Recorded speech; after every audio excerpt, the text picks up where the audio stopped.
কিনা? সবাই বুঝবে না কথাগুলো আমি জানি, যাদের বোঝার তারা বুঝেন, তারা বুঝলেই হবে আর কি। কারণ বাংলাদেশ ইসলামী শাসন ব্যবস্থা গরু ছাগল দিয়ে হবে না। বোঝাতে পারছে কিনা? এটা মানে খুব উঁচু লেভেলের একটা ইবাদত। এই কারণে দেখা যাবে এটা প্রতিষ্ঠিত করার জন্য খুব বুদ্ধিদীপ্ত প্রজন্ম লাগবে। হ্যাঁ, বুদ্ধিদীপ্ত একটা তরুণ প্রজন্ম লাগবে এবং ওলামায়ে কেরামের সোহবত দুটো একসাথে যখন হবে ইনশাআল্লাহ হয়ে যাবে। কথা হবে একটাই, যে জমিন আল্লাহর, বিধান চলবে। এই জমিন কার? এই জমিন আল্লাহর।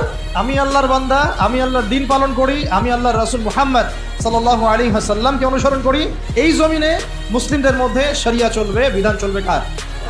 আল্লাহর। সোজা কথা। আর যাদের এটাতে অ্যালার্জি হয় তারা কোথায়? জাহান্নামে গিয়ে মনে মরক।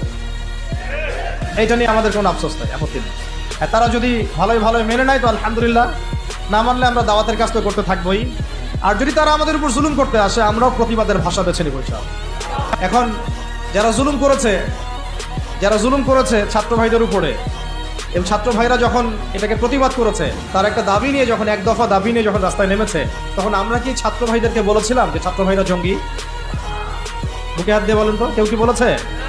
কিন্তু এই ছাত্র ভাইদের জায়গায় যদি রাস্তায় আমি, আপনি, ওলামায়ে কেরাম থাকতাম, তাহলে আমাদেরকে তারা বলতো এরা মৌলবাদী, জঙ্গি এবং সন্ত্রাসী। ধোঁকাবাজি, বুঝতে পারছেন? ঠিক এই ঘটনাটাই ঘটেছিল শাপলা চত্বর। এরকমই ঘটনা। ওই সময় তো ছাত্র ভাইরা আমাদের সাথে ভেবে ছিলেন না, ছিল শুধু ওলামায়ে কেরাম এবং তুল্লাব যারা, তারা ছিলেন। কথা হচ্ছে তখন কিন্তু আমাদেরকে জাতির সামনে এবং পুরো বিশ্ব মিডিয়া উপস্থাপন করা হলো এরা উগ্র, এরা জঙ্গিবাদী, এরা সন্ত্রাসী, তাই না?